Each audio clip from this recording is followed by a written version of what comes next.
యేసుక్రీస్తుతో ప్రేమ సంబంధాన్ని కలిగి ఉండడమే విశ్వాసము. ప్రేమ ద్వారా కార్యసాధకమయ్యేదే నిజమైన విశ్వాసం. అసలు అదే విశ్వాసం అంటే అట్లానే ఉంటుంది. నువ్వు సాధించి చూపించడాలు, నువ్వు మెప్పులు పొందుకోవడాలు, నువ్వు డబ్బులు సంపాదించడాలు, నువ్వు మార్కులు సంపాదించాలి, ఉద్యోగాలు సంపాదించుకోవడం కాదు విశ్వాసం అంటే. నువ్వేదో ప్రూవ్ చేసుకోవడం కాదు నీ విశ్వాసం అంటే. అసలు విశ్వాసం అంటేనే ఏంటంట, ప్రేమ వలన కార్యసాధకమయ్యేదాన్నే విశ్వాసం అంటారు. నీ క్రియల ద్వారా కార్యసాధకమయ్యేదాన్ని కాదు, నీ సొంత ప్రణాళికలు, నీ గొప్పతనం ద్వారా కార్యసాధకమయ్యేది, నీ టాలెంట్స్ ద్వారా కాదు, ప్రేమ ద్వారా. ఎవరి పట్ల ప్రేమ ద్వారా? యేసుక్రీస్తు పట్ల ఉన్నటువంటి ప్రేమ ద్వారా అయ్యేటువంటి దాన్నే రక్షించే విశ్వాసం అంటారు. అలాంటి ప్రేమ ప్రభుతో నీకు ఉన్నప్పుడు మాత్రమే, ఆ విధంగా ప్రభుని ప్రేమిస్తూ, ప్రభుకి దగ్గరగా ఉంటూ, ప్రభు సువార్తను ప్రకటిస్తూ, ఆయన్ని గొప్ప చేయాలని తాపత్రయపడుతూ, ఆయన్ని ప్రకటించాలని తాపత్రయపడుతూ, ఆయన శరీరమైన సంఘంలో అవయవంగా ఉంటూ, తగ్గించుకుంటూ, ఆయన కృపకి దూరం అవ్వకుండా దగ్గర అయ్యేటువంటి వ్యక్తులు మాత్రమే ప్రేమ ఉన్న వ్యక్తులు. ఎవరి పట్ల? యేసుక్రీస్తు పట్ల. ఈ విధంగా ప్రేమించడమే. ఏంటి ఆత్మీయ జీవితం అని చెప్పండి, ఏంటి రక్షింపడడం అని చెప్పండి, ఏం చేయమంటారు అని అంటే ఏం చెప్పాలి? ప్రభుని ప్రేమించాలని ప్రేమించడమే అని చెప్తాం. ప్రభుని ప్రేమించడం అంటే ఏంటో చెప్పండి అంటే ఏం చెప్తాం? ఇక ఏం చెప్తాం? జీవితంలో నువ్వు ఎవరిని ప్రేమించలేదు అని అర్థం. ఒక తల్లిని కానీ, ఒక తండ్రిని కానీ, ఒక స్నేహితుడిని కానీ అసలు ఏమీ తెలియదు అని అర్థం. మళ్ళీ అదే ఉండదు, మళ్ళీ తెలుసు.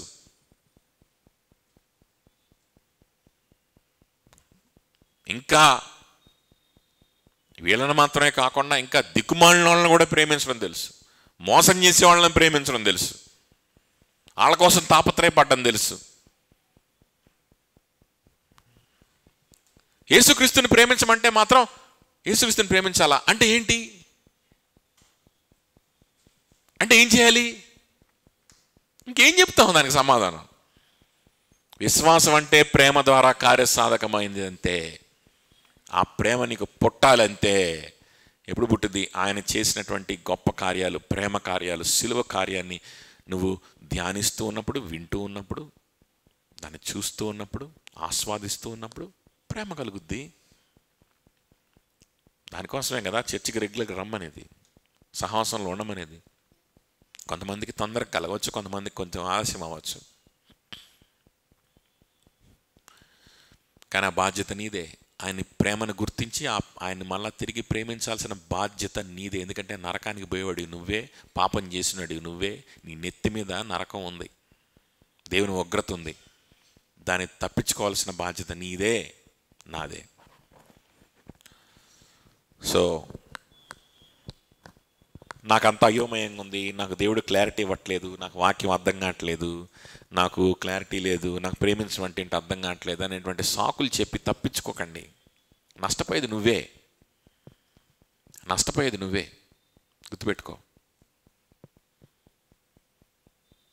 ఆయన్ని ప్రేమిస్తే మిగిలిన విషయాలను విడిచిపెట్టుకోవాల్సి వస్తుందేమో అనే భయంతో సాకులు చెప్పొద్దు, అర్థం కానట్లు నటించొద్దు. నరకమున్నది నీ నెత్తి మీద, బాధ్యత దేవుణ్ణి కాదు. నాకు అర్థం కావట్లేదు, అర్థం చేసుకుని నేను ఎఫర్ట్ పెట్టను, ఏం ఎఫర్ట్ పెట్టను, దేవుడే నాకు వచ్చి నా బుర్రలోకి దూరి అర్థమయ్యేలాగా చేసినప్పుడు చూద్దాం అనుకుంటే దేవుని బాధ్యత కాదు కదా. ఎవరి బాధ్యత అది? నీ బాధ్యత. నరకాన్ని తప్పించుకోవడం ఎవరి బాధ్యత? నీ బాధ్యత. అది నరకానికి పోతావు. దేవుడు లేనటువంటి పరిస్థితులనే బ్రతుకుతావు. ఒక జంతువులాగా బ్రతికి జంతువులాగా సస్తావు. ఆ తర్వాత దేవుని ఎదుట నిలబడాల్సి వస్తుంది. భయంకరమైన దేవుని ఉగ్రతకు పాత్రుడు అవ్వాల్సి వస్తుంది. జాగ్రత్త. సో ప్రేమ ద్వారా కార్యసాధకమయ్యేదాన్ని విశ్వాసం అంటారు. దాని మీద ఫోకస్ చేయి. ప్రభుని ప్రేమించడం మీద ఫోకస్ చేయి. కొంచెం ఫోకస్ చేసి చాలా పెద్ద ఎఫర్ట్ కూడా పెట్టాల్సిన అవసరం లేదు. ఎందుకంటే ప్రభు నిన్ను ఆల్రెడీ ప్రేమిస్తున్నాడు. ఆయన ప్రేమించి, ఆయన మరణించి, ఆయన సువార్తను నీకు అందుబాటులో నీ కళ్ళ కట్టినట్లుగా చెప్పేవాళ్ళని ఇక్కడ ఉంచి ఆ సువార్తను సింబాలిక్గా ఎనాక్ట్ చేసి ఆయన రక్తాన్ని ఆయన శరీరాన్ని నీ కళ్ళ ముందే వచ్చారుగా కొంతమంది ఇక్కడ విశ్వాసులు వచ్చారుగా. నా కోసం విరగ్గొట్టబడిన శరీరం అని, నా కోసం ఆయన కార్చిన రక్తమని వాళ్ళు వివేచించి అందులో చెయ్యేసి ప్రభు కోసం బ్రతకాలని నిర్ణయాలు తీసుకొని బ్రతుకుతున్నారుగా. ఇంకెంతకంటే ఏం కావాలి క్లారిటీ? గమనించు, ప్రభు పట్ల ప్రేమ కలుగుద్ది. మిగిలిన విషయాల్ని పక్కన పెట్టడానికి ప్రయత్నం చేయి. నీ బుర్రలో కొంచెం స్పేస్ ఉంచుకో, అప్పుడు ఇది పనిచేస్తుంది. లేకపోతే ఏడ పనిచేస్తుంది కదా. సో విశ్వాసం అంటే ఏంటో అర్థమైంది కదా. సో ఇది బాబు విశ్వాసం అంటే. వాళ్ళు వచ్చి మిమ్మల్ని కన్ఫ్యూజ్ చేయడానికి ప్రయత్నం చేస్తున్నారు. వాళ్ళు విశ్వాసం అంటే ఇది సరిపోదు, ఇంకా ఎవరి దగ్గర వాళ్ళ దగ్గర ప్రూవ్ చేసుకోవాలి, అందరి దగ్గర మంచిగా ఉండాలని చెప్పి ఎన్నెన్నో చెప్తున్నారు. వినబాకండి, జాగ్రత్త అని చెప్పి పౌలు చెప్తున్నాడు. 7వ వచనం నుంచి ఏం చెప్తున్నాడు చూద్దాం. చూడండి, 7th verse నుంచి, మీరు బాగుగా పరిగెత్తుచుంటిరి, సత్యమునకు విధేయులు కాకుండా మిమ్మల్ని ఎవడు అడ్డగించెను? మీరు చక్కగా పరిగెత్తున్నారే, చక్కగా పరిగెత్తున్నారు, మిమ్మల్ని ఎవరు అడ్డగించెను? ఎవడు అడ్డగించెను అన్నప్పుడు, ఎవడు అన్నప్పుడు అక్కడ ఎవడో ఒకడున్నాడని, వాడే ఇదంతా చేస్తున్నాడని, వాడే మొత్తం గ్యాంగ్ లీడర్ అని, వాడి వల్లే ఇదంతా జరుగుతుందని, వాడెవడు అని చెప్పి అడగట్లేదు ఇక్కడ పౌలు. అక్కడ ఉపయోగించబడినటువంటి గ్రీక్ పదాలు కనుక మనం గమనిస్తే మనకు అది అర్థమవుతుంది.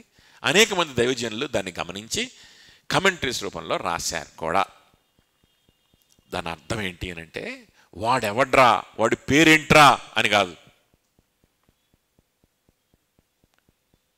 వాడెవడు అన్నప్పుడు ఎవడు అడ్డగించాడు అన్నప్పుడు ఎలాంటి వాడు మిమ్మల్ని అడ్డగించాడో గుర్తించండి అని అర్థం. వాడి పేరేంటని కాదు, ఎలాంటి ఆలోచన విధానం ఉన్నవాడో. ఇలాంటి వాళ్ళు ఎలాంటి ఆలోచన విధానం వీళ్ళకుందో గమనించండి. ఇంకా మనం గత వారాలుగా మాట్లాడుతున్నటువంటి అదే భాషలో మనం మాట్లాడుకుంటే కనుక, ఏ ఫిలాసఫీలో ఉన్నవాడో వాళ్ళ ఫిలాసఫీ ఏంటో గుర్తించండి. వాడెవడో వాడి పేరేంటో చెప్పమని కాదు, వాడి ఫిలాసఫీ ఏంటో అర్థం చేసుకోండి. ఎలాంటి ఫిలాసఫీ ఉంటే ఇలా మాట్లాడతాడు, ఏ ఫిలాసఫీ నమ్మేవాడైతే ఇలా మాట్లాడతాడు, అది గుర్తించండి అని అర్థం. అర్థమవుతుందా? సో ఈ 7 నుంచి ఈ 12 వచనాలు కూడా ఈ జుడాయిజర్స్కి ఒక స్పెషల్ ఫిలాసఫీ ఉందన్న సంగతిని వీళ్ళకి తెలియజేయడానికి పౌలు రాశాడు. ఎందుకు అనంటే, కొంతమంది అతి తెలివి పరులు బాగా థియాలజీ చదివామనుకొని వాళ్ళు ఏం చెప్తుంటారంటే, పౌలు గలతీయులకు రాసిన పత్రిక ఎందుకు రాశాడంటే కేవలం యూదుల యొక్క ఆచారాలు చేయొద్దని మాత్రమే రాశాడు. అంటే సున్నతి, సబ్బాతు, తిండి, ఆహార పదార్థాలు, వీటిని మాత్రమే చెయ్యొద్దు, ఇలాంటి ఆచారాల వైపు వెళ్ళొద్దు అని రాశాడు. కాబట్టి దీన్ని ఇమీడియట్గా ఎవరికి అప్లై చేసుకోవచ్చు అంటే రోమన్ క్యాథలిక్లకు అప్లై చేయొచ్చు, లేకపోతే పెళ్ళిళ్ళల్లో తాలిబొట్లు కట్టే వాళ్ళకి, మెట్లు పెట్టే వాళ్ళకి, పసుపు పూసి వాళ్ళకి అప్లై చేసేద్దాం. చేసేసి ఇదిగో ఇలాంటి ఆచారాలు, అనవసరమైన ఆచారాలు, లేకపోతే రోమన్ క్యాథలిక్లకి ఆపాదిద్దాం, వాళ్ళు కొబ్బరికాయలు కొడతారు, వాళ్ళు అది చేస్తారు, వాళ్ళు ఇది చేస్తారు, కాబట్టి అలాంటి ఆచారాలు వాళ్ళు క్రియేట్ చేశారు. ఇంకా తెలివి ఎక్కువైపోయి, అతి తెలివి ఎక్కువైపోయి ప్రతి ఆదివారం సంఘానికి వెళ్ళాలి, మంచి స్థానిక సంఘం కోసం ఉద్యోగమైనా సరే పక్కన పెట్టుకొని ఒక 4 రూపాయలు తక్కువైనా సరే వేరే ఉద్యోగాన్ని ఎత్తుక్కుంటానని అంటే,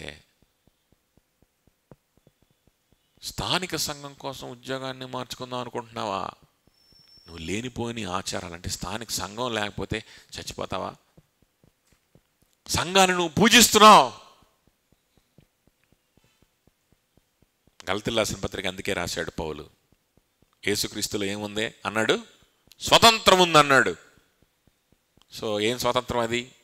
చర్చికి వెళ్ళాల్సిన అవసరం కూడా లేదనే స్వతంత్రం. ఈ విధంగా బోధించేటువంటి దౌర్భాగ్యులు, దిక్కుమాలినోళ్ళు, అతి తెలివి ప్రజలు, దుష్టులు, దుర్మార్గులు ఉంటారు. జాగ్రత్త. ఇది అప్లై చేసుకోవాల్సింది వాళ్ళకి కాదు. ఇది అప్లై చేసుకోవాల్సింది కొన్ని ఇలాంటి వాళ్ళకి కాదు. ఇది అప్లై చేసుకోవాల్సింది ఒక ఫిలాసఫీకి. ఇప్పుడు నేను ఫస్ట్ నుంచి చెప్తూనే ఉన్నా, మీరు కన్ఫ్యూజ్ అవ్వకూడదని. ఇక్కడ దాకా వచ్చే ముందే నేను చెప్తూ ఉన్నా. కానీ ఇక్కడ నుంచి కనుక మీరు చూస్తే 6వ అధ్యాయంలో కూడా కొన్ని చోట్ల పౌలు చాలా స్పష్టంగా చెప్తాడు, కేవలం ఆచారాల గురించి కాదురా బాబు నేను చెప్తుంది, ఒక ఫిలాసఫీ ఉంది వాళ్ళకి. ఆ ఫిలాసఫీ గురించి జాగ్రత్త పడండి. ఆ ఫిలాసఫీలో మీరు పడకుండా జాగ్రత్త పడాలి. అది ముఖ్యం. ఇప్పుడు క్లారిటీ వస్తుంది మనకి. అదవుందా? లేకపోతే ఎవడిష్టం వచ్చినట్టు వాడు ఆపాదించుకుంటూ ఉంటాడు అనమాట ఈ స్వతంత్రం అనేటువంటి దాన్ని. ఎవడిష్టం వచ్చినట్లు. మరి యేసుప్రభు స్వతంత్రం ఇస్తే మళ్ళీ మెంబర్షిప్ అంటారేంటి, మళ్ళీ డిసిప్లిన్ చేస్తామంటారేంటి?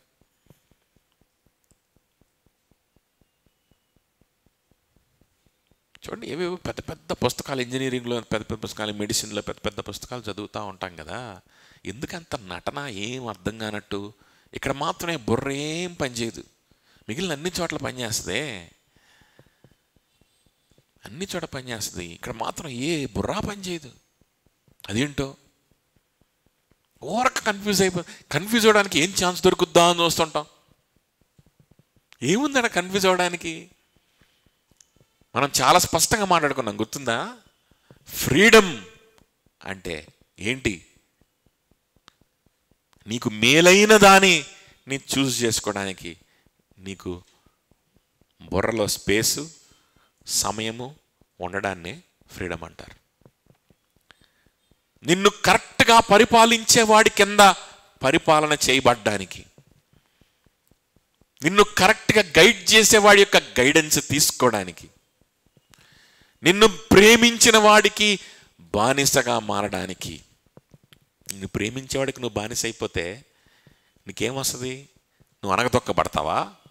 నీకోసం చచ్చిపోయి రక్తమంతా కార్చిన వాడికి నువ్వు బానిస అయితే నేను తొక్కుతాడా? కాళ్ళ కిందేసి తొక్కడు కదా. నిన్ను నాశనం చేస్తాడా? చేయడు కదా. ఆ సంగతి ఇంగిత జ్ఞానం ఉండే బుర్రలో కాస్త ఏదన్నా ఉంటే, ఇక్కడ పచ్చగడ్డి లేకపోతే ఇట్లాంటివి కాకుండా కాస్త ఏదన్నా ఉందనుకో, ఉన్నవాడికి అర్థమవుద్ది కదా. నీకోసం మరణించిన వాడికి దాసోహం అయిపోతే, నీకోసం చచ్చిపోయిన రక్తం అంతా కాచిన వాడికి నువ్వు బానిసమైతే నిన్ను కాలికి తెచ్చి తొక్కుతాడా? తొక్కడు. నాకు అదే మేలు. నేను అనుకున్న నా బుర్రకు తోచిన అన్నీ చేయడం కంటే కూడా నన్ను ప్రేమించిన వాడికి బానిస అవుతేనే నాకు మేలు. నాకు నిజమైన సంతోషం అందులో ఉంటుంది, నిజమైనటువంటి పర్పస్ఫుల్నెస్ అందులో ఉంటుంది, నిజమైన తృప్తి అందులో ఉంటుంది, నిజమైన భవిష్యత్తు అందులోనే ఉంటుంది. ఇంగిత జ్ఞానం ఉన్నవాడికి అర్థమవుతుంది ఆ విషయం. మరి నన్ను ప్రేమించిన వాడికి బానిసనవ్వాలని అంటే ఆయనకి నా సమయాన్ని ఇవ్వాలి, నా మైండ్ని ఇవ్వాలి, దానికి నాకు స్వతంత్రం కావాలి. స్వతంత్రంగా ఉన్నవాడే వాడికి ఏది మేలో దాన్ని చూస్ చేసుకోగలుగుతాడు. యేసుక్రీస్తుకు బానిస అవడం మేలు, దాన్ని చూస్ చేసుకోవాలి అని అంటే నీకేం కావాలి? స్వతంత్రం కావాలి. వేరే వాడు నేను పట్టుకొని ఉండకూడదు, వేరే వాడు నీ టైంని బంధించేసి ఉండకూడదు, వేరే వాడు నీ బుర్రని బంధించి ఉండకూడదు.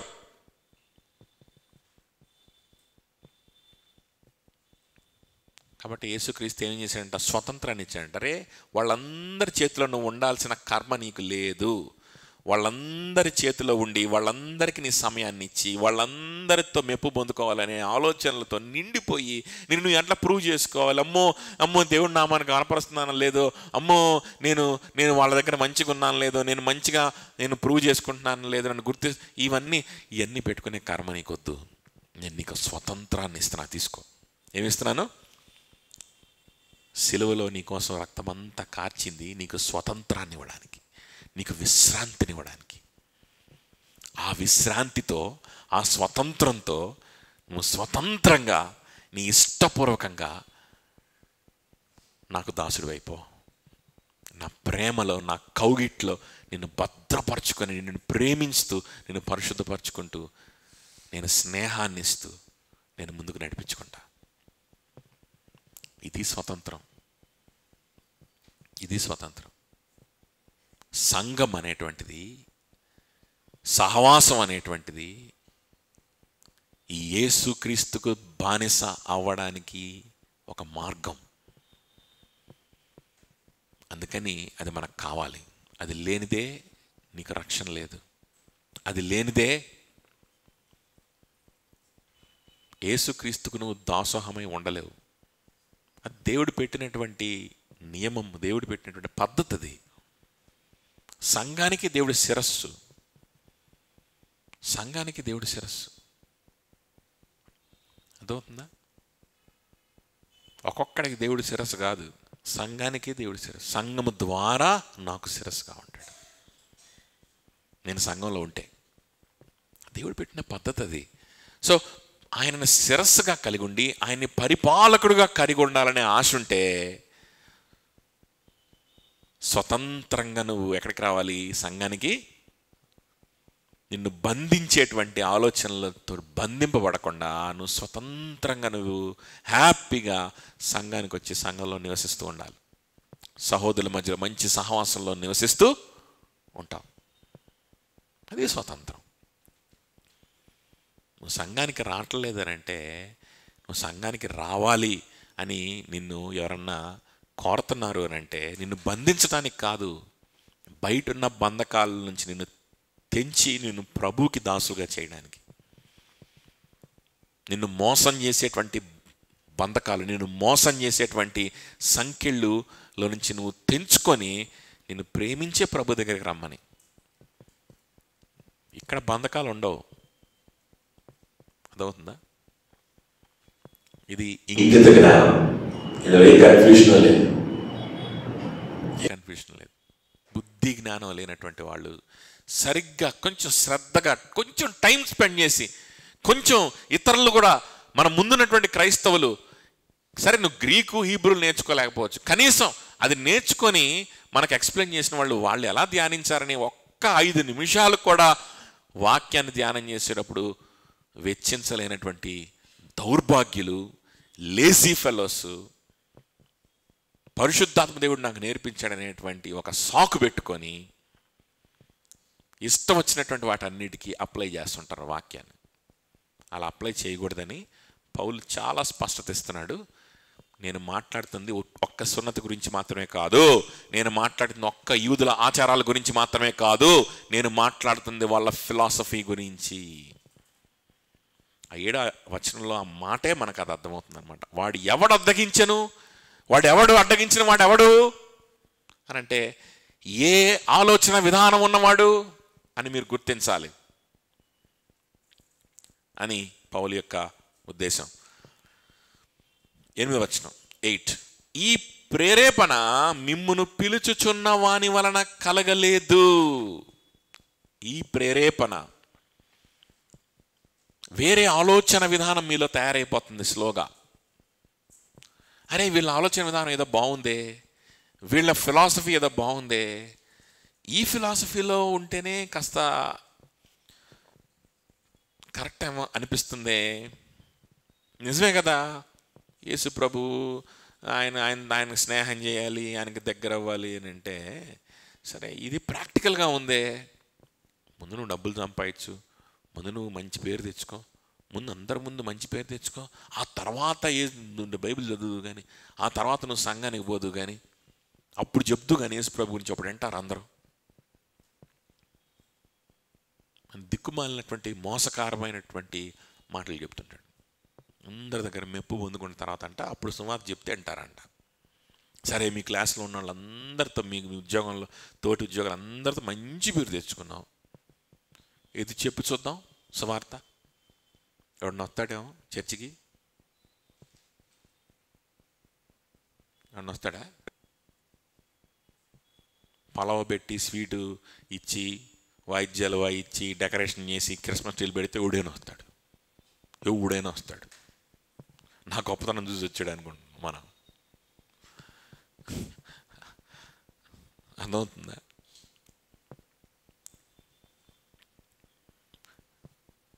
చూడండి, సో ఈ ప్రేరేపణ ఏదైతే ఉందో ఇది నిజమే కదా అనేటువంటి ప్రేరేపణ వెళ్ళగలిగి కన్ఫ్యూజ్ అవుతున్నారు వీళ్ళు. అరే ఇప్పుడు దాకా అంటే మనం టైం వేస్ట్ చేస్తున్నామా, అరే గొప్ప గొప్పగా ఏదన్నా ఇంకా డబ్బులు సంపాదించడం మనం వెనకబడిపోయామా, అరే అరే అది చేస్తూ కూడా దేవుణ్ణి మహింపరచొచ్చేమో కదా,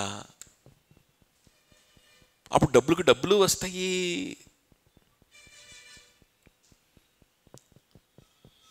మనం ఏమన్నా తప్పు చేస్తున్నాం అనేటువంటి ఆ భావన వచ్చేసి, కన్ఫ్యూజన్ వచ్చేసి వాళ్ళకి ఏంటంటే ఈ ఫిలాసఫీ వైపు మొగ్గు చూపించడానికి ప్రేరేపణ కలుగుతుంది. నిజమైన విశ్వాసులు ఆ ఫిలాసఫీలో పడరు, కానీ ప్రేరేపణ కలిగి కొన్నాళ్ళు పాపం సతమతం అవుతుంటారు, డిస్టర్బ్ అవుతుంటారు కదా. ఆ డిస్టర్బెన్స్లో ఉన్నారు కొంతమంది మంచి విశ్వాసులు వీళ్ళ వల్ల. అందుకని పౌలు స్పష్టంగా చూడండి ఏం మాట్లాడుతున్నాడో, ఈ ప్రేరేపణ మిమ్మల్ని పిలుచుచున్న వాని వలన కలిగినది కాదు, మిమ్మల్ని పిలిచిన వాడు ఒకడున్నాడు, ఆయన ద్వారా కలిగినటువంటి ప్రేరేపణ కాదు ఇది అని మాట్లాడుతూ ఉన్నాడు. అదే 1వ అధ్యాయం 6వ వచనంలో కూడా మనం ఆల్రెడీ చూసాం. Chapter 1 verse 6. క్రీస్తు కృపను బట్టి మిమ్మల్ని పిలిచిన వాణ్ణి విడిచి భిన్నమైన సువార్త తట్టుకు మీరింత త్వరగా తిరిగిపోవుట చూడగా నాకు ఆశ్చర్యమగుచున్నది. క్రీస్తు కృపని బట్టి సువార్త ద్వారా మిమ్మల్ని మేము పిలిచాం అన్నాడు కదా. క్రీస్తు కృపని బట్టి, వీళ్ళు పిలుస్తున్నది కృపను బట్టి కాదు. ఈ ప్రేరేపణ కృప వైపు ఉన్న ప్రేరేపణ కాదు, నువ్వేం సాధించగలవు, నువ్వేం చేయగలవు అనే దానే ప్రేరేపణ కదా. సో ఈ ఫిలాసఫీలోకి మీరు వెళ్ళొద్దు, ఇది ప్రభువు నుంచి వచ్చినటువంటిది కాదు, ఇది సువార్తకు ఈ ప్రేరేపణకు సంబంధమే లేదు. సో వాళ్ళు చెప్పి వినకపోతే మీరు ఏదో మిస్ అయిపోతారేమో, మీ రక్షణ ఏదో మీరు కోల్పోతారేమో అనే ఆలోచన ఎట్టి పరిస్థితులు మీరు పెట్టుకోవాల్సిన అవసరం లేదు. ఇది అసలు ప్రభువుకు సంబంధం లేని ఆలోచన. Finish, chapter close. గలతీయులకు రాసిన పత్రిక, ఇదే గలతీయులకు రాసిన పత్రికలో 6వ అధ్యాయంలో 12, 13 వచనాలు, చాప్టర్ 6, 12, 13 వర్సెస్లో కూడా ఈ ఫిలాసఫీ శరీర విషయమందు చక్కగా అగపడుగోరు వారెవరో వారు తాము క్రీస్తు యొక్క శిలువ విషయమై హింస పొందకుండుటకు మాత్రమే సున్నతి పొందవలెనని మిమ్మును బలవంతం చేయుచున్నారు.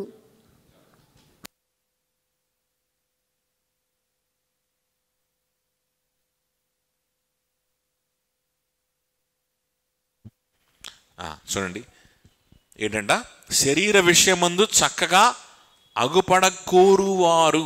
చూడండి వీళ్ళ ఫిలాసఫీ. నేను చెప్పానా సున్నతి ఒకటే కాదని? ఇంకా ఏం కోరుకుంటారంటే వీళ్ళు శరీర విషయంలో చక్కగా అగుపడగోరువారు. శరీర విషయంలో పర్ఫెక్ట్గా కనిపించాలి, మంచిగా డ్రెస్ వేసుకుంటాడు, మంచిగా డిసిప్లిన్గా ఉంటాడు, మంచిగా ఫిట్గా ఉంటాడు, మంచిగా పనులు చేస్తాడు, అందరూ మెచ్చుకుంటారు. శరీర విషయంలో ఎలా కనిపించాలి?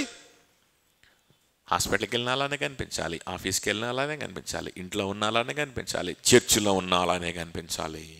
చాలా భక్తుడు, చాలా మంచిగా మృదువుగా మాట్లాడుద్ది ఈ అమ్మాయి, వీళ్ళు చాలా భక్తురాలు అని శరీర విషయంలో పైకి అందరికీ ఎలా కనిపించాలి?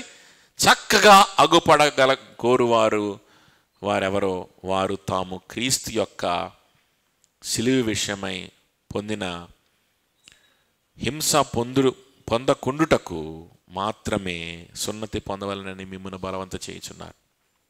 నెక్స్ట్, ఇది నెంబర్ 1 వాళ్ళ ఫిలాసఫీలు. ఒకటేంటి అని అంటే శరీరంలో చక్కగా కనిపించాలని తాపత్రయపడ్డాం. నెంబర్ 2 ఏంటి? తాము క్రీస్తు యొక్క శిలువ విషయమై హింస పొందకుండుటకు. శిలువ విషయంలో హింస పొందకుండా తప్పించుకోవాలి, హింస పొందకుండా తప్పించుకోవాలి. పలానా వ్యక్తి బాగా సువార్త పనిచేస్తాడంట, పాపం అక్కడ సువార్త అన్ని క్యాంపస్లకు వెళ్ళి కొంతమంది వ్యక్తులు రక్షింపడాలని చెప్పి ప్రయాసపడుతున్నాడంట. కొంతమంది వ్యక్తులు ఎండనక వాననక ఊరుగాని ఊరికెళ్ళి దేశంగాని దేశానికి వెళ్ళి అక్కడ కొంతమంది ఆత్మల రక్షణ కోసం యేసుక్రీస్తుని వాళ్ళు ఎరగాలి, యేసుక్రీస్తుని వాళ్ళు తెలుసుకోవాలనేటువంటి తాపత్రయంతో వాళ్ళని సంఘంలోకి తీసుకొని వచ్చి ఈ వ్యక్తి బలపడుతూ మంచి స్థానిక సంఘంలో ఉంటూ అవతల వ్యక్తులను రక్షింపబడాలని. నేను ఫేక్ మిషనరీస్ గురించి, ఈ ఫేక్ వాళ్ళ గురించి నేను మాట్లాడట్లా. ఒక పోయి మెడికల్ క్యాంప్ పెట్టి రావడం, షో చేయడం, ఒక 6 నెలలు మిషన్ హాస్పిటల్లో పని చేయడం, ఒక 6 నెలలు ఎటో పోయి ఈ ఫేక్ గాళ్ళ గురించి నేను నిజంగా ఒక ఆత్మ రక్షింపబడాలని, ఒక వ్యక్తి రక్షింపబడి ఆ వ్యక్తి యేసుక్రీస్తుతో సంబంధం కలిగి ఉండి జీవితాంతం ఆ వ్యక్తి యేసుక్రీస్తుని సేవించే వ్యక్తిగా మారాలనే తాపత్రయంతో, మరి ఆ తాపత్రయంతో పనిచేసేవాడు స్థానిక సంఘంతో కలిసే పనిచేస్తాడు.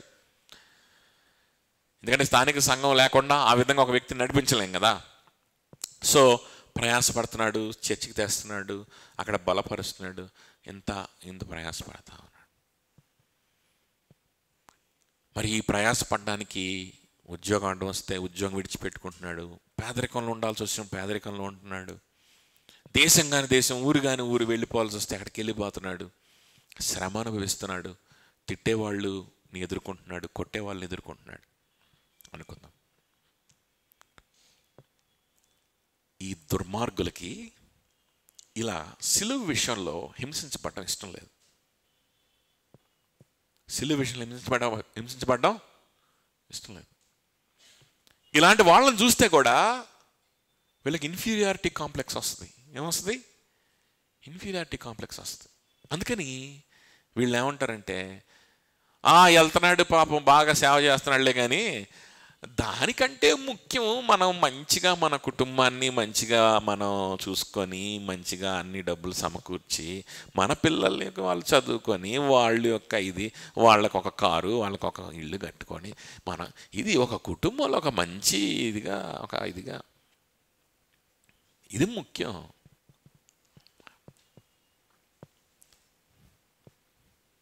మన ఉద్యోగంలో మనం ఏంటంటే మనం వెళ్ళి మనం అంతా చేసి అక్కడ అందరి చేత మంచి పేరు తెచ్చుకొని, ఇది దానికంటే గొప్ప పని ఒక రకంగా చెప్పాలంటే. మీకు అర్థమైందో లేదో, ఇది మీరేమనుకోకండి, ఒక మాట చెప్తాను, అది పెద్ద గొప్ప పనులు అనుకుంటుంటారు, కానీ దానికంటే గొప్ప పని ఇదండి, దానికంటే గొప్ప పని అని గొసగొసలు ఆడతారు దుర్మార్గులు, దౌర్భాగ్యులు.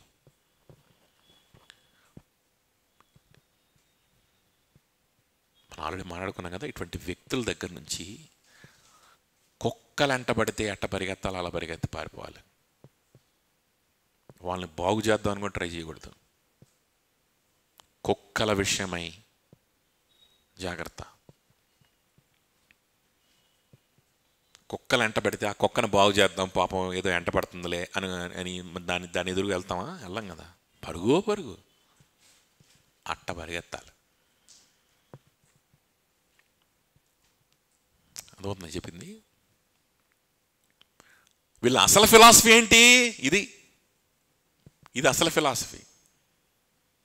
అసలు ఫిలాసఫీ ఏంటి? సిలువ విషయమై హింసను తప్పించుకోవాలి.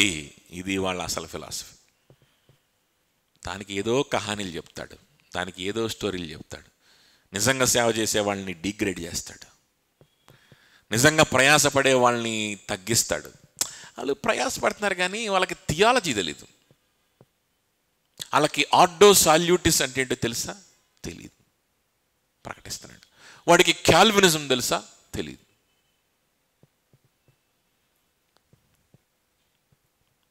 వాడికి రిఫార్మ్డ్ థియాలజీ తెలుసా?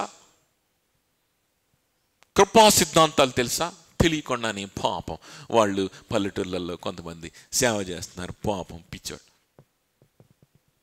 ఈడేం చేస్తుంటాడు? ఈడు ఆదివారం ప్రసంగం చేసి మిగిలిన 7 రోజులు ఇంట్లో కూర్చొని ఏసీ రూమ్లో తిని బొజ్జ పెంచుతూ ఉంటాడు. పుస్తకాలు చదువుతుంటాడు, ఫేస్బుక్లో వాటిల్లో ఇవి పెడుతుంటాడు అనమాట, కొటేషన్లు, థియాలజీ కొటేషన్ అవి పెడుతుంటాడు.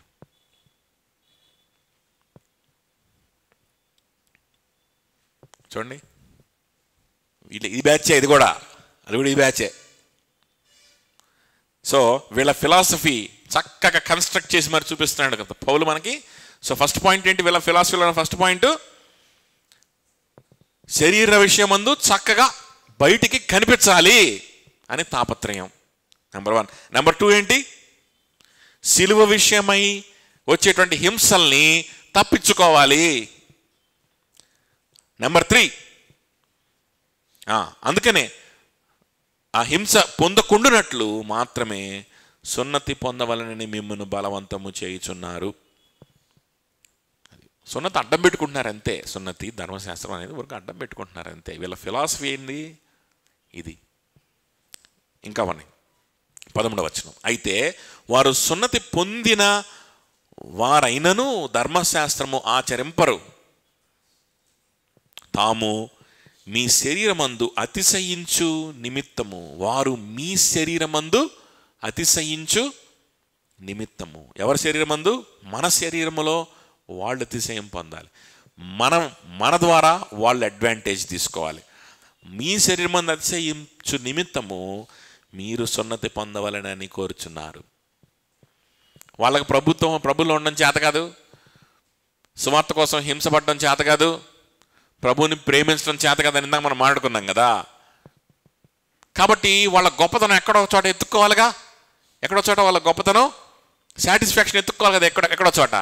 కాబట్టి వాళ్ళు ఎక్కడ ఎత్తుక్కుంటారంటే సాటిస్ఫాక్షను నీ దగ్గరకు వచ్చి నీ చెవులో ఇలాంటివి చెప్పి నిన్ను కన్ఫ్యూజ్ చేసి నీ చేత సున్నతి పొందిపించి నీ చేత యేసు ప్రభువు గురించి ఆలోచించకుండా ప్రభు కృపకు దూరం అయిపోయి నువ్వు కూడా వీడితో కలిసి వీళ్ళలాగనే డబ్బుల సంపాదన మీద పడి వీళ్ళలాగనే మనుషుల్ని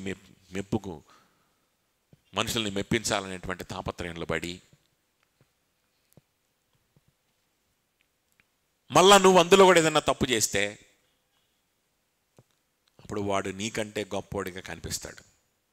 అదవుతుందా? లేదురా అబ్బాయి, బాగా చదువుకోవాలి, బాగా మంచి ఉద్యోగం చేయాలి, బాగా డబ్బులు సంపాది, అది దేవుడు నా ఘనత, నువ్వేంది నువ్వు ఊరకా నువ్వే అని చెప్పి అంటాడు. నువ్వు నిజమే కదా అని చెప్పి, నిజమే, సరే నాకు కూడా మంచి ఉద్యోగం చూపించండి, నేను విపరీతంగా డబ్బులు సంపాదిస్తాను, నేను పట్టించుకోలేదు, నేను డబ్బులు కూడా పెట్టుకోవట్లేదు, అయ్యో నేను సేవింగ్స్ చేయట్లేదు, నేను ఏదో చేస్తాను అని చెప్పేసి నువ్వు వచ్చేసి ఆడి ఫిలాసఫీలో పడిపోయిన తర్వాత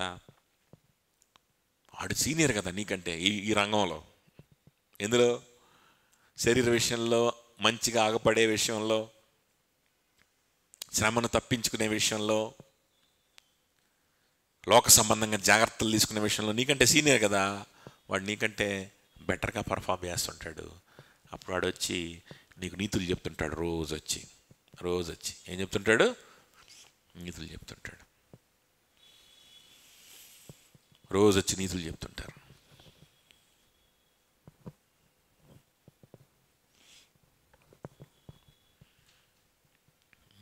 ఇట్లాంటి దిక్కుమాలిన వాళ్ళు ఉన్నారు చాలామంది. ఒక ఆయన ఉన్నాడు, చాలా పెద్ద ఆయన. చాలామంది ఏంటంటే ఆయన చాలా మంచిగా దైవజనుడు అని అనుకుంటుంటారు. ఇంకొక అతను ఒక సరైన బోధలైనటువంటి ఇంకొకడు, ఇద్దరు ఒక డిస్కషన్, ఒక ఇంటర్వ్యూ లాంటిది పెట్టుకున్నారనమాట. మీరు కొన్ని పుస్తకాల మీద కూడా చూసుంటారు. మన క్యాస్ట్ పుస్తకం ఉంది కదా, స్టీఫెన్ డేవిడ్ రాసింది. దాని మీద కూడా విశాల్ మంగళవాడి, ఫోర్ బై విశాల్ మంగళవాడి ఉంటుంది ఇతను. ఆ డిస్కషన్ ఒకసారి చూడండి, ఈ ఫిలాసఫీలే కనిపిస్తాయి. అతను అంటాడు, అసలైనటువంటి మిషనరీ పని అని అంటే ఏంటో తెలుసా? ఏదో యేసుక్రీస్తు సువార్త ప్రకటించడం, యేసుక్రీస్తు కోసం శ్రమలు అనుభవించాల్సి వచ్చినా సరే సువార్త ప్రకటించి ఒక్కొక్క ఆత్మని రక్షించడం కాదు. నిజంగా మిషనరీ వర్క్ అంటే కాలేజీల్ని, ఆర్ఫనేజీల్ని, హాస్పిటల్ని స్థాపించడమే నిజమైన మిషనరీ వర్క్ అంటాడు.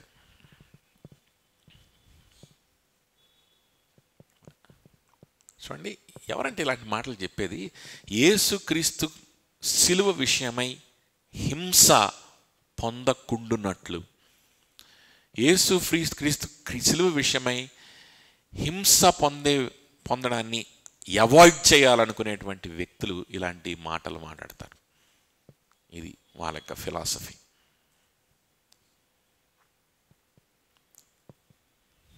అర్థమవుతుందని చెప్పింది.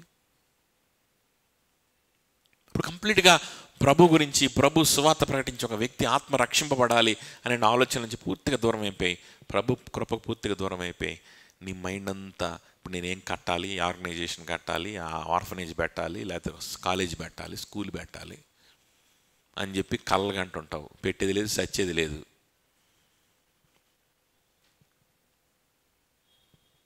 ఇప్పుడు వీడు వచ్చి మళ్ళీ ఏం చెప్తాడంటే, ఇట్టంటోడు వచ్చి మళ్ళీ ఏం చెప్తుంటాడంటే, ఇంకా కమాన్ ట్రై చేయి, నువ్వు ఇంకా ట్రై చేయట్లా, నీ మైండ్ అంతా పాడు చేశారు.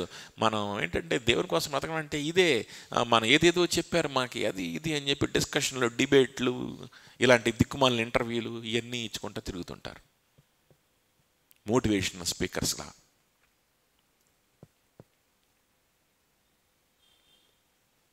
ప్రపంచ నలుమూలలో తిరిగి బాగా డబ్బులు సంపాదించిన వాళ్ళు క్రైస్తవులు ఎవరు ఉన్నారని చెప్పి జల్లెడ బట్టి గాలిచ్చి క్రైస్తవుల్లో ఉన్న ఐఏఎస్ ఆఫీసర్లు ఎవరు, క్రైస్తవుల్లో ఉన్నటువంటి పొలిటీషియన్స్ ఎవరు, క్రైస్తవుల్లో ఉన్న కోటీశ్వర్లు ఎవరు అని చెప్పి ప్రయాసపడి వాళ్ళందరినీ తీసుకొచ్చి ఒక చోట కూర్చోబెట్టి ఒక కాన్ఫరెన్స్ పెడతారు. ఇదంతా నేను ఎందుకు చెప్పానంటే ఆ మాట కోసం. తాము మీ శరీరమందు అతిశయించు నిమిత్తము. ఇది 3వ పాయింట్. మన ద్వారా వాళ్ళు అతిశయం పొందాలనుకుంటారు. మనలాంటి వాళ్ళని శిష్యులుగా చేసుకొని, చూసావా నాకు ఎంతమంది శిష్యులు ఉన్నారో, వీడికి నేను మెంటార్ని, అటు పలానా పాస్టర్ దగ్గర ఏదో ఓరే సువార్త అని అదని తిరుగుతూ ఉంటే వాడిని తీసుకొచ్చి మంచిగా చదువుకోరా అని చెప్పి వాడిని మంచి ఉద్యోగిని చేసి వాడిని ఏదో చేస్తున్నా కాబట్టి నేను వాడి మెంటార్ని. ఈయూలో ఉంటారు ఎట్టంటి వాళ్ళు, ఈయూలో, ఈఎంఎఫ్ఐలో వీళ్ళు చేసే పనే ఇది. సంఘానికి దూరం చేయడం, ఏదైనా నామకార్థమైన సంఘానికి పంపించడం, ఏ సహవాసం దొరకని సంఘానికి పంపించడం, వీళ్ళ చేతిలో పెట్టుకోవడం. వీళ్ళ చేతిలో పెట్టుకుని ఏం చేస్తారు, మంచిగా చదువుకో, మంచి మార్కులు తెచ్చుకో, అది తెచ్చుకో. వీడేదో పెద్ద డిస్టింక్షన్ క్యాండిడేట్ లాగా, ఆడికి 4 సబ్జెక్టులు పోయి ఉంటాయి దిక్కుమాలినోడికి, ఆడు ఫెయిల్ అయ్యి పాస్ అయి ఉంటాడు. మళ్ళీ వచ్చి ఈ నీతులు చెప్తుంటాడు అనమాట పవర్ పాయింట్ వేసి. ఎవరికి? మెడికల్ స్టూడెంట్స్కి, గ్రాడ్యుయేట్స్కి. సంఘం మానేయండి.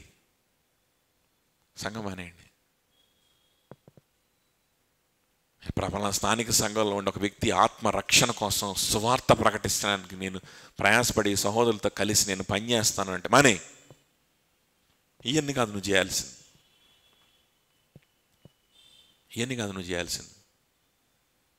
నువ్వు మా చేతిలో ఉండు, మా ఆధ్వర్యంలో ఉండు. శ్రమ లేకుండా మిషనరీ అని ఎలా అనిపించుకోవాలో మేం చెప్తాం. శ్రమ లేకుండా ఎవాంజలిజం చేస్తున్నాం, ఎవాంజలికల్ స్టూడెంట్స్ అని ఎలా అనిపించుకోవాలో మేం చెప్తాం. సిలువ విషయమైన శ్రమ లేకుండా ఇవన్నీ ఎలా చేయాలో మా దగ్గర కిటుకులు ఉన్నాయి, మేం చెప్తాం అని ఎందుకంటారు అని అంటే, మీ ద్వారా వాళ్ళు అతిశయపడ్డానికి అంట. అర్థమవుతుందా? మిమ్మల్ని చూపించుకొని వాళ్ళు హీరోలు అవ్వాలి. సో 3 విషయాలు. 1, శరీర విషయంలో ఎలా కనిపించాలి, చక్కగా అందరికీ శరీర విషయంలో కనిపించాలి, ఆకర్షణీయంగా ఉండాలి అనే తాపత్రయం. 2వది ఏంటి, సిలువ విషయమై వచ్చేటువంటి హింసను తప్పించుకోవాలి. 3వది ఏంటి, వేరే వాడిని అడ్వాంటేజ్ తీసుకోవాలి, వేరే వాడిని ద్వారా వీడు మెప్పు పొందుకోవాలి. ఇది 3 ఫిలాసఫీలు.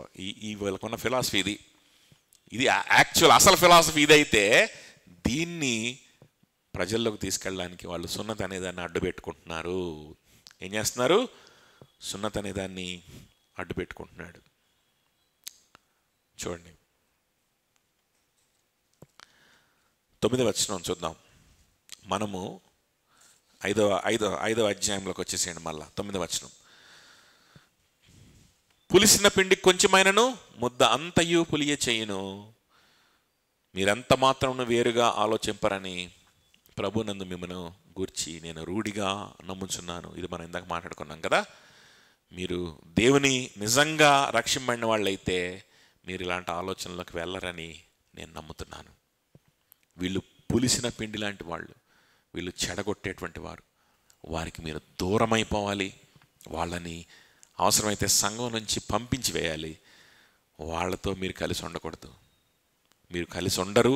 వాళ్ళ ఆలోచన దానిలోకి మీరు ఇప్పుడు డిస్టర్బ్ అవుతున్నారు, కానీ ఆ ఫిలాసఫీలోకి మీరు వెళ్ళరని నేను ఆశపడుతున్నాను అని చెప్పి అంటున్నాడు. మిమ్మల్ని కలవరపెట్టుచున్నవాడు ఎవడైనను వాడు తగిన శిక్ష భరించును అని పౌలు డిసిప్లిన్ చేస్తున్నాడు. వాడు ఎవడైనా సరే తగిన శిక్ష భరిస్తాడు. ఒకవేళ అలా డిస్టర్బ్ చేస్తున్న వ్యక్తి, కలవరపరుస్తున్నటువంటి ఆ వ్యక్తి ఈ మాటలు వింటే గనక, కనీసం ఈ మాటల కన్నా భయపడి దేవుని యొక్క ఉగ్రత నుంచి తప్పించుకోవడానికి అలాంటి మాటలు మానేసి నిజమైన విశ్వాసులతో కలిసి ప్రభు కోసం బ్రతుకుతాడని పౌలు యొక్క ఆశ. చూడండి 11th verse.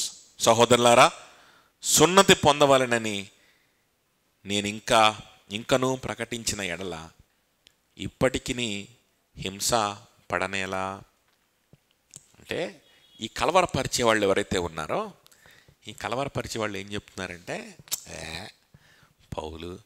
పౌలు కూడా సున్నతి పొందమని మార్చుకున్నాడంట. పౌలు యొక్క బోధ కూడా మార్చుకున్నాడంట. తెలుసా, పౌలు యెరూషలేముకి వెళ్ళిన తర్వాత పౌలు తన బోధను మార్చేసుకున్నాడంట. మీరు కూడా మార్చుకోండి. అనవసరంగా సున్నతి పొందకుండా ఈ యూదులకు వ్యతిరేకులైపోయి, ఈ ప్రధాన యాజకులకి వ్యతిరేకులయ్యి, అటు రోమీలకి వ్యతిరేకులయ్యి, అటు మీ సొంత జాతీయులైనటువంటి గ్రీస్ దేశస్తులు గలతీయులకు వాళ్ళకి వ్యతిరేకులయ్యి, ఎందుకు మీకు ఇదంతా? పౌలే మార్చుకున్నాడు. సున్నతి పొందండి, కనీసం మాకన్నా మీరేమవుతారు? మిత్రులు అవుతారు. యూదుల కన్నా మీరు మా వాళ్ళకన్నా మిత్రులు అయిపోతారు కదా. సున్నతి పొందండి, తర్వాత మా ఫిలాసఫీలోకి వచ్చేయండి. శరీరంలో మంచిగా కనిపించడానికి ప్రయత్నం చేయండి, శ్రమని అవాయిడ్ చేయండి, మంచిగా డబ్బులు సంపాదించండి, బాగుంటుంది. ఎందుకు అనవసరమైన శ్రమ? పౌలే మారిపోయాడంట అని చెప్పి అబద్ధాలు చెప్తున్నారంట వీళ్ళు. ఆ సంగతి పౌలుకి తెలిసిపోయి పౌలు వాళ్ళకి క్లారిఫికేషన్ ఇస్తున్నాడు. నేనేమి నా బోధ మార్చుకోలేదు అబ్బాయి. నేను సున్నతి గురించి నేను వీళ్ళ ఫిలాసఫీలో గనక దిగుంటే నాకు హింస ఇప్పటికీ హింస పడనేలా, ఇప్పటికీ హింస పడనేలా. ఇప్పటికీ నన్ను హింస పెడుతున్నారు, ఇప్పటికీ కూడా నన్ను పర్సిక్యూట్ చేస్తున్నారు, నన్ను కొట్టడానికి చంపడానికి ప్రయత్నం చేస్తున్నారు కదా. కంటిన్యూ చేస్తాను చూడండి. ఆ పక్షమున సిలువ విషయమైన అభ్యంతరము తీసివేయబడును కదా. ఆ విధంగా కనుక నిజంగా నేను మారి ఉండుంటే కనుక సిలువని గురించిన అభ్యంతరము తీసివేయబడును కదా. అంటే నేను హింసింపబడుతుంది దేనికోసం అనుకుంటున్నారు? The major reason for Paul's persecution. నేను హింసపడడానికి మెయిన్ కారణం ఏంటనుకుంటున్నారు? ఇదిగో ఈ ఫిలాసఫీలో దిగకుండా ఉండడమే, ఈ ఫిలాసఫీకి వ్యతిరేకంగా బోధించడమే. చూడండి, అసలు పౌలుని హింసించే వాళ్ళలో మెజారిటీ ఆఫ్ ద పీపుల్ ఎవరంట? ఎవరో రోమీయులు కాదు, విగ్రహారాధికులు కాదు, ఎవరో కాదు, ఈ ఫిలాసఫీలో ఉన్నటువంటి యూదులని చెప్పబడేవాళ్ళు, ఈ ఫిలాసఫీలో ఉన్నటువంటి క్రైస్తవులని చెప్పబడేటువంటి వాళ్ళు. వీళ్ళే పౌలుని హింసిస్తుందంట. అసలు ఏం ఫిలాసఫీ? మళ్ళా చెప్తే టైం వేస్ట్ అయిందని చెప్పట్లా. మీరు మైండ్లో అది ఉంచుకోవాలి ఏం ఫిలాసఫీయో. డౌట్ ఉంటే మళ్ళా 6th chapterకి వెళ్ళిపోయింది, అక్కడ ఉంటుంది ఏం ఫిలాసఫీయో. చక్కగా 3 points ఉన్నాయి కదా. ఈ ఫిలాసఫీకి వ్యతిరేకంగా బోధించడం వల్లే మెయిన్గా నాకు శ్రమ వస్తుంది. దీనివల్ల నేను మార్చుకొని ఉంటే బోధ ఇంకా నన్ను ఎందుకు శ్రమ పెడతారు, ఇంకా నన్ను ఎందుకు జైళ్ళల్లో పెడతారు? నేను బోధ మార్చుకొని ఉంటే నేను కూడా చక్కగా శ్రమ తప్పించుకుంటా, డిప్లొమాటిక్గా ఉంటా, మంచిగా ఏదో చదువుకుంటా, ఏదో సంపాదించుకుంటా ఉండేవాడిని కదా.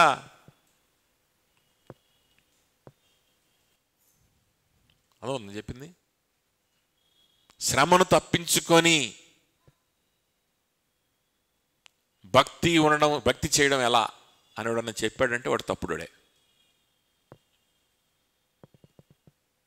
సో పౌలు ఎట్టి పరిస్థితుల్లో ఆ ఫిలాసఫీలో లేడు. నేను ఆ ఫిలాసఫీలో లేను, నేనేమి నా ఫిలాసఫీ మార్చుకోవాలా, మీరున్న లైఫ్ స్టైల్ కరెక్టే, మీరు కన్ఫ్యూజ్ అవ్వద్దు అని వాళ్ళకి అభయం ఇస్తూ ఉన్నాడు అనమాట పౌలు.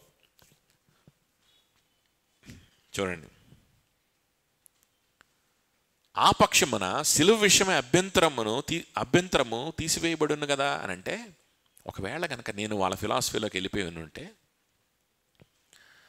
అసలు సిలువ విషయంలో అభ్యంతరం ఏముంటుంది ఇంకా వినేవాడికి?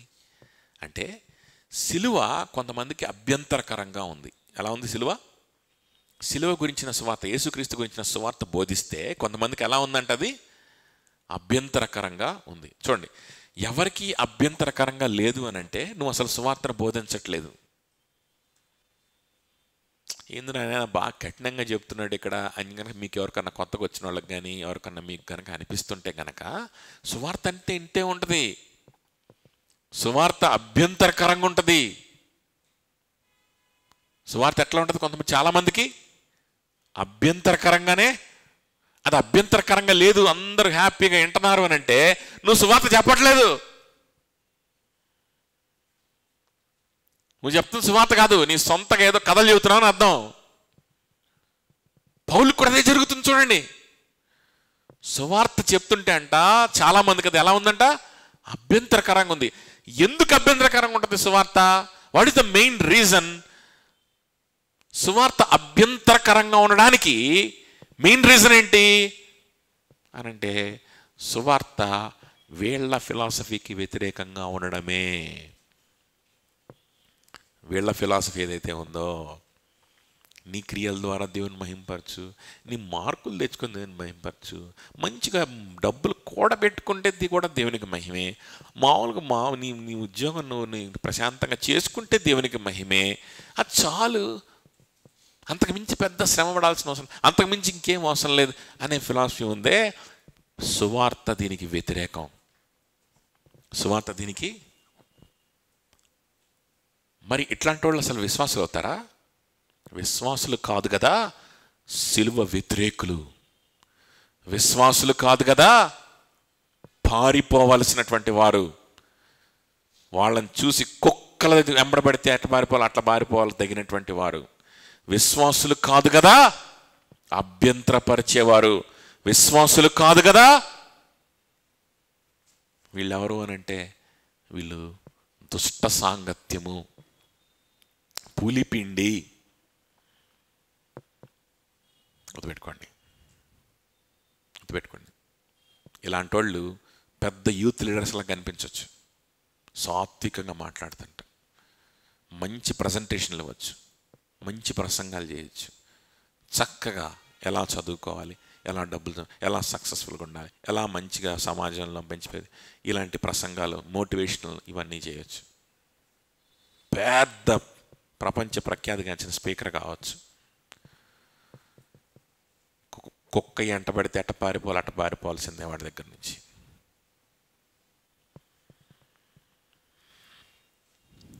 చూడండి, అసలు సువార్త ఎందుకు అభ్యంతరకరంగా ఉంటుందంటే, సువార్త ఇట్లాంటి వాళ్ళ ఫిలాసఫీకి వ్యతిరేకంగా ఉంటుంది కాబట్టే సువార్త అభ్యంతరకరం. నేను గనక వాళ్ళ ఫిలాసఫీలోకి వెళ్ళిపోయి ఉంటే ఇంకా సువార్తలో అభ్యంతరకరమైంది ఏముంటుంది? అందరు హ్యాపీగా వినేవాళ్ళు కదా, నన్ను కూడా నెత్తిన పెట్టుకునేవాళ్ళు కదా, నన్ను కూడా మంచి మంచి ప్రసంగాలకు పిలిచేవాళ్ళు, నన్ను కూడా మంచి మంచి ఏసీ రూముల్లో మలేషియా కాన్ఫరెన్స్లకు పిలిచేవాళ్ళు, డబ్బులు కూడా పెట్టుకొని పిలిచేవాళ్ళు కదా. కానీ అంటే ఎవడు పిలవట్లేదు నన్ను, అభ్యంతరపడుతున్నారు నేను చెప్పే సువార్తను చూసి. ఇప్పుడు ఈ ప్రసంగాన్ని యూట్యూబ్లో ఇట్టానే పెడతా, ఏం ఎడిట్ కూడా చేయను.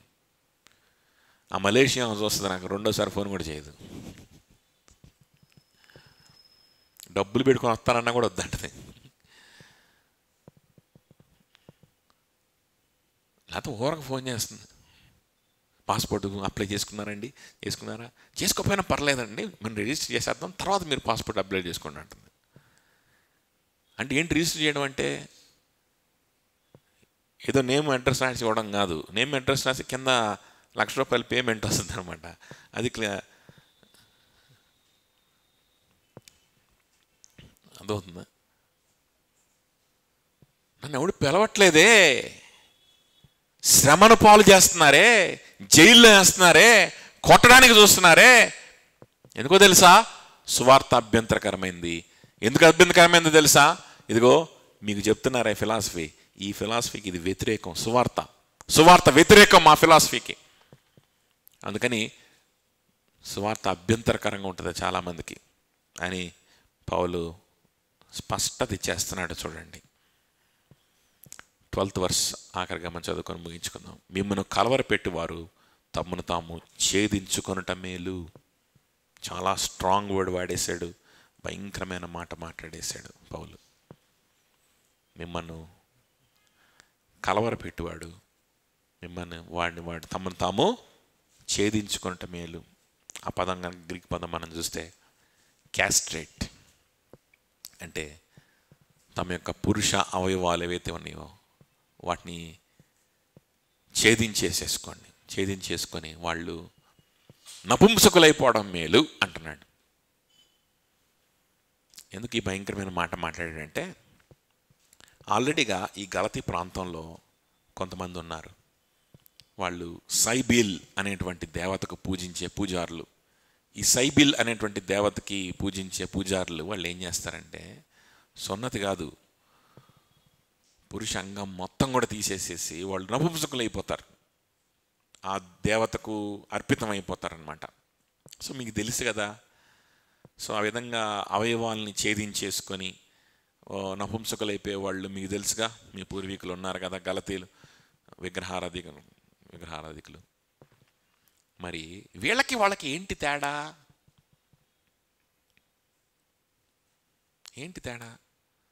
వాళ్ళు ఏదో దేవతని మెప్పించడానికి, లేకపోతే వాళ్ళ చుట్టుపక్కల ఉన్న సమాజాన్ని మెప్పించడానికి వాళ్ళు నపుంసకులైపోయి వాళ్ళు ఏదో ఇది చేస్తున్నారు. వీళ్ళు ఏం చేస్తున్నారంటే సున్నతి అంటే వీళ్ళ యొక్క ఈ ఫిలాసఫీ కోసం, ఏ ఫిలాసఫీ కోసం? మంచిగా శరీరంలో కనపడడం కోసం, ఇంకా శ్రమ తప్పించుకోవడం కోసం, ఇంకా ఇతరుల దగ్గర నుంచి ఇతరుల మీద అడ్వాంటేజ్ పొందుకోవడం కోసం వీళ్ళు ఎంతగా దిగజారుతున్నారంటే వారు సున్నతి పొందడానికి కూడా సిద్ధపడుతున్నారు.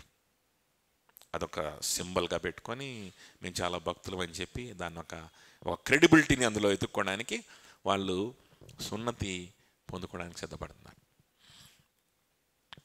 సున్నతి కాదు, ఆ విగ్రహారాధికులైనటువంటి పూజారులాగా వాళ్ళ అవయవాలు కూడా కత్తిరించుకొని నపుంసకులైపోతే బాగుండు అనే మాట పౌలు మాట్లాడతాడు. ఇంగ్లీష్ వర్షన్స్లో చాలా స్పష్టంగా అలానే ఉంటుంది. మత్తయి సువార్త 18:6 ఒకసారి చూడండి.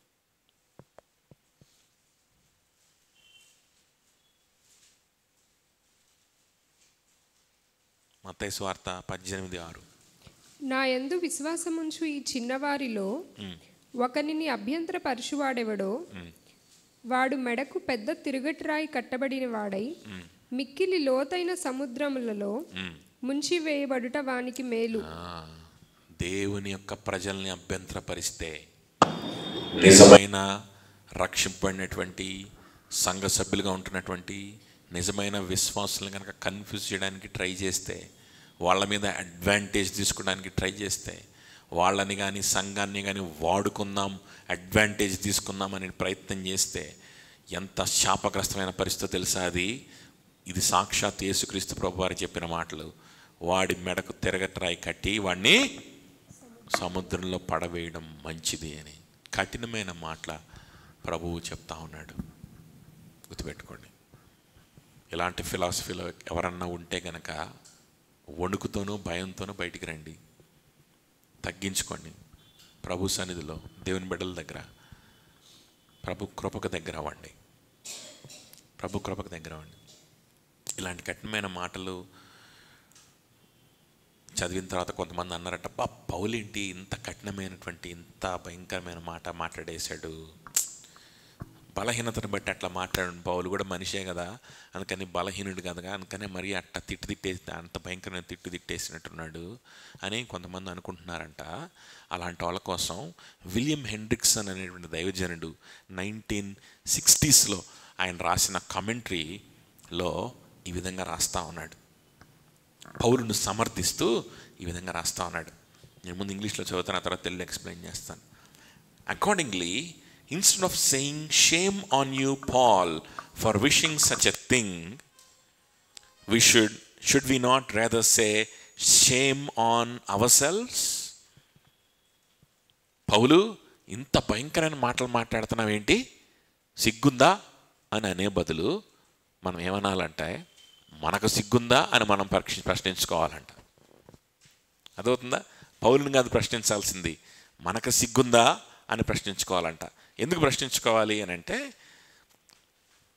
That when in our own day and as the soundness of gospel is being sacrificed upon the altar of ఎక్యుమెనిజం.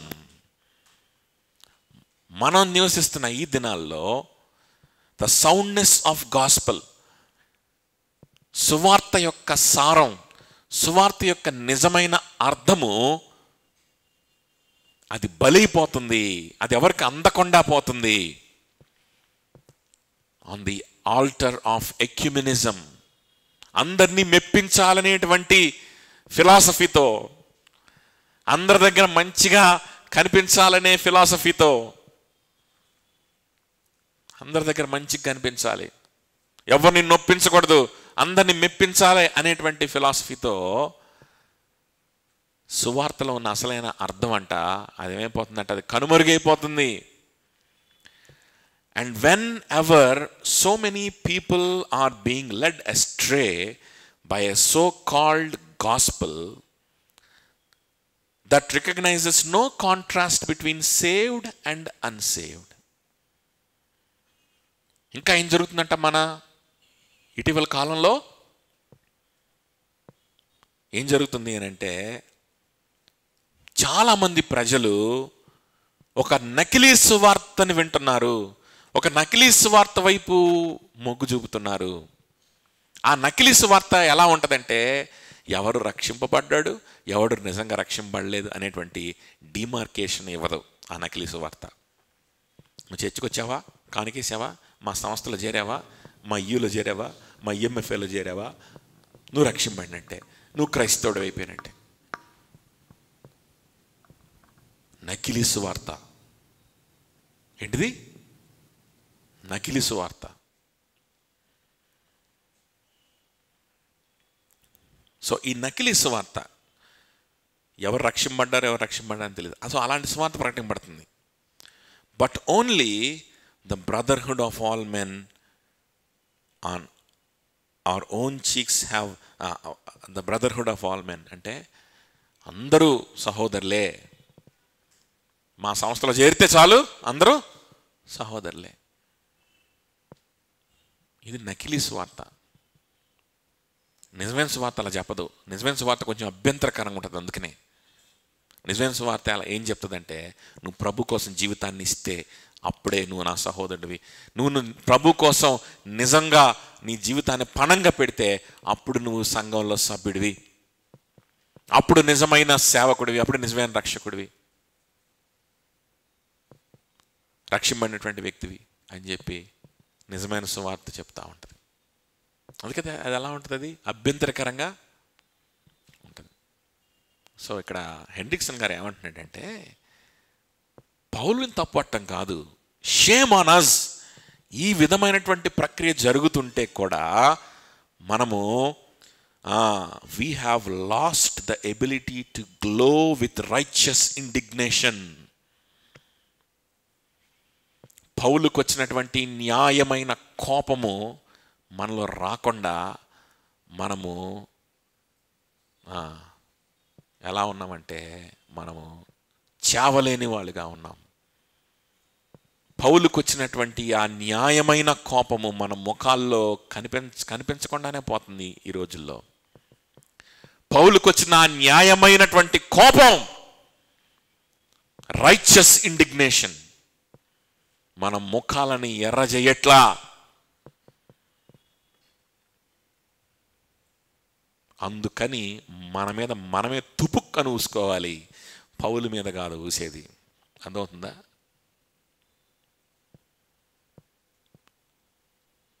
ఇలా జరుగుతుంటే చూసి చూడనట్లుగా మనం ఏమీ చేయకుండా మనం కూడా అదే ఫిలాసఫీలో పడిపోయి అందరినీ మెప్పించడానికి మనం ప్రయత్నం చేస్తే అర్థమవుతుంది చెప్పింది.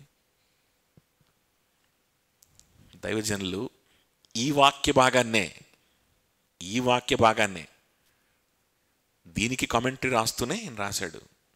సో మన ముందున్నటువంటి దైవజనులు ఏ విధంగా వాక్యాన్ని ధ్యానించారని అర్థం చేసుకోవాలి. మనం ఎలా దీన్ని అప్లై చేసుకుంటున్నారు అని అర్థం చేసుకోవాలి.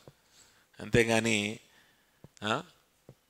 ఏదో ఇది సున్నతి గురించి, ఇది ఊరికే సబ్బాత్ గురించి, ఇదేదో ఆచారాల గురించి అని చెప్పి దాన్ని తేలగొట్టకూడదు.